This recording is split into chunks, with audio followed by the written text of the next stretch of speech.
All right, so we're talking about the hype around Kobe Bryant, which you did see the video that I uploaded. Yeah, I saw like the first 6 or 7 minutes of the video. Yeah. Okay, so what did you take away from what you saw? Because really, you need to watch the whole thing to understand exactly where I was coming from. But what did you take away from it?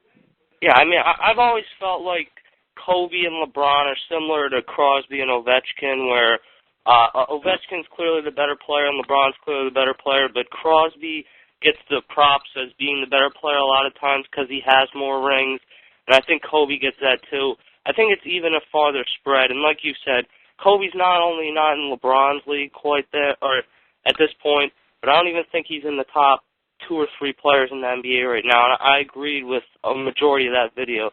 I still think he's one of the better players in the NBA, though, and a first-ballot Hall of Famer. Oh, yeah, he's first-ballot Hall of Famer. Anybody on the show disagree that he's a first-ballot Hall of Famer? No. Kobe is one of the greatest players of all time, top 15 in my eyes, in my list.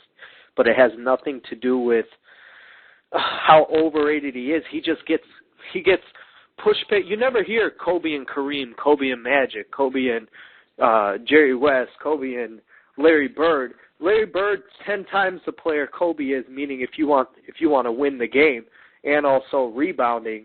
It's just sad because he passes and all of a sudden he's on Jordan's level because he emulates him, and that's the biggest problem. And he does it himself too. So that even drives me nuts when they try and compare LeBron to Jordan, because no one's Jordan, and people want to try and make it out like there's an ex-Jordan. There's not another Michael Jordan. There's not another LeBron James. There's not another Magic Johnson, Bill Russell, whoever you want to name. No, there's not. It's ridiculous, and I think Michael Jordan gets sick of that crap because I don't know if you guys remember this, but before his All-Star, whatever you call it, or not his All-Star, his Hall of Fame ceremony, he made the statement, stop looking for the next Michael Jordan. There's never going to be another Michael Jordan. And then the crowd started cheering. And that is true. You can have people who emulate or try to emulate certain facets to his game. And I always put it that way, certain facets. Because if you understand the totality of MJ's game, you understand that Kobe only emulated a couple facets. Now, he says that he got 90% of his game from Jordan because he always tries to use the fade. Now, look at this, guys. You guys watching this? I'm watching this crap. I'm sorry. I got to calm down. It's they scored 90 points, the Lakers. Kobe had 17, but it's all Kobe, and it's just ridiculous. Well, Bruce, yeah. Bruce, here's the thing, people. If you're listening out there and you're wondering what the hell we're talking about, as Bruce said, Kobe was it? Did you say 3 of 11 in the fourth? In the fourth quarter, yes. Okay, so he makes one shot in the last couple of minutes. They show that one. It's with a minute left, and it puts them up by 3.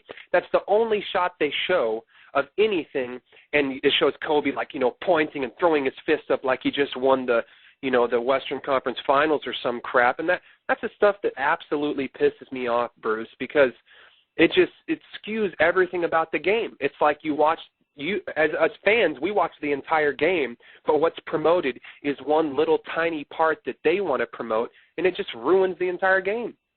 Right, it's the same thing as when Michael Vick was with the Falcons. The guy wasn't even that good of a player, but you get a 30-second highlight clip and you can make anyone look great. Kobe's a great player, but he's not a tremendous shooter, and I think part of cutting it down to 30 seconds, you're going to show the best part of the highlight, and part of it is trying to make the best players look good. No one wants to watch a highlight where you got a guy missing shots. Oh, I do. And you know why I say I do? Because I want the whole story. You know what I mean? And that's why I watch the games, as many games as I can. You guys have no idea. You know what? Next year, what I should do is keep track of how many hours that I personally put into watching NBA games all year. I couldn't even guess where I'm at right now. You just get such a headache watching all these games. It's like, okay, I really want to watch this game.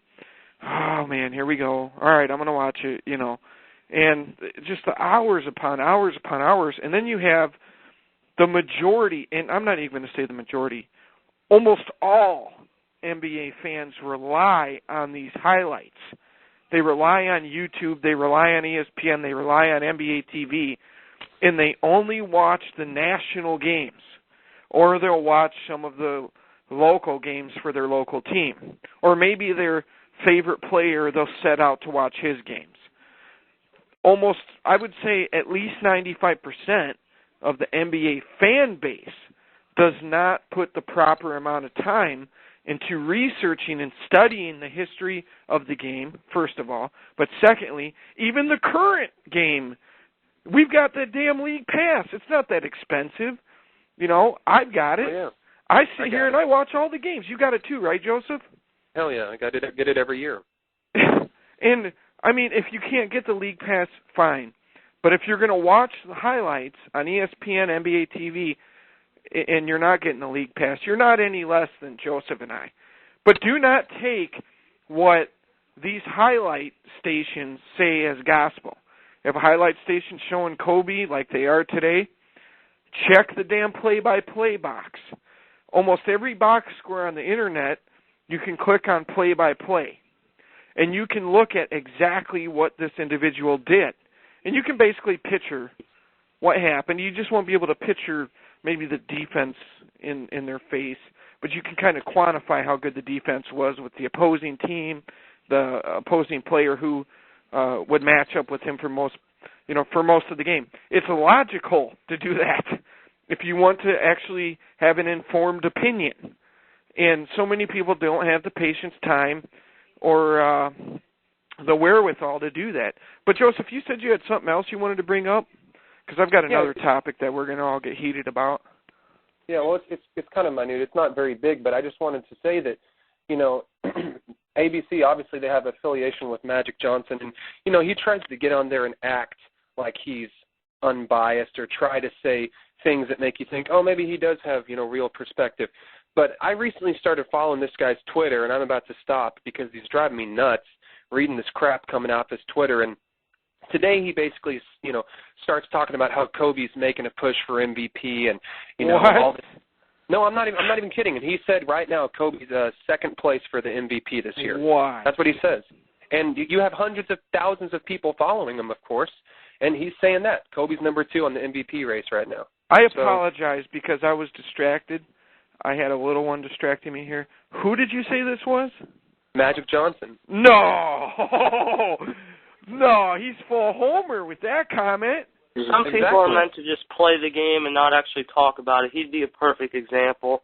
It's like when Troy Aikman announces a Cowboys game and tries to pretend Troy Aikman, he's not rooting for the Cowboys. Fucking Cowboy games and Tony Romo. It's ridiculous.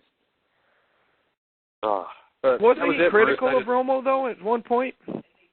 At one point, but if you take a look how giddy he gets when he does Cowboy games and what he says about the Cowboy organization, it's a little bit out there. I mean, he was critical a little bit this year, but you talk about the year before, you wouldn't believe how much Troy Aikman was on Tony Romo. The reason why I asked that is I tried to think of something that maybe a skepticist would say. Well, yeah, so that's funny. Does anybody agree with Magic Johnson? I say no. Hell no. No, because it's not factual. If Kobe was averaging 27, 7, and 7 on 49% shooting, I remember in our earlier podcast, I always used to say this, Bruce, was if Kobe was averaging 36 and 6 or 36 and 5 on 50% shooting, I'd have no choice but to give him credit, but he doesn't. That's the biggest thing, and the teams he does it against. Let's take, for instance, last year's finals, last year's playoffs. Oklahoma, decent, a very decent defensive team with Thibaut Cephalosha. He was on the Chicago Bulls. Kobe shot, 42, 41%, okay? When he gets in the series with Jazz weren't much of a defensive team, and against Matthews, who was a rookie, and of course he's not going to be able to guard Kobe. Kobe plays very well, shoots a higher percentage. Against the worst 23rd ranked defense to ever make it to a Western Conference or Eastern Conference Finals, the Phoenix Suns, who's never done anything and are not a defensive team and rely mainly on the weak zone defense, which I am going to say weak, because zone defenses are only made because you can't guard certain players and you just let them shoot or do whatever they want to do. Most teams don't run it for more than 3 or 4 sets. Yeah, no, but I'm saying like they brought it out that they run zone throughout their whole game, which is complete bullshit, which is not true, you know.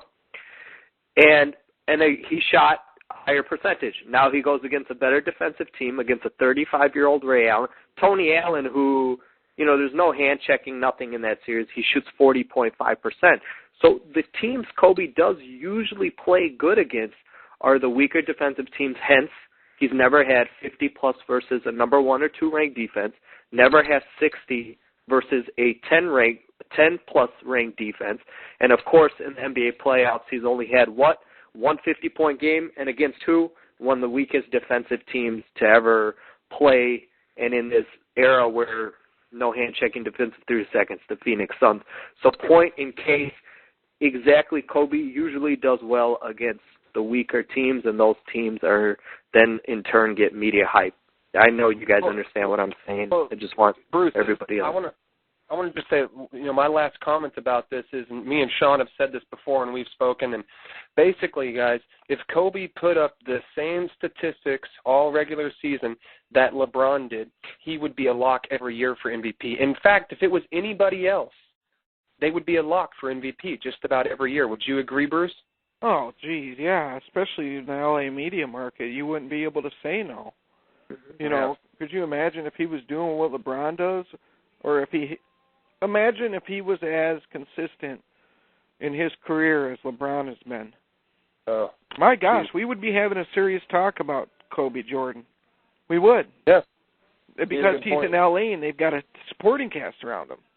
So we would be having a serious talk about that. But, Tim, do you agree with Magic Johnson? Did we lose Tim? Tim's pissed. No, Kobe's not even in the discussion this year for MVP. I wouldn't even put him in the discussion. It's down to Rose and LeBron for me. If anyone else gets in, it's maybe Wade or Stoudemire.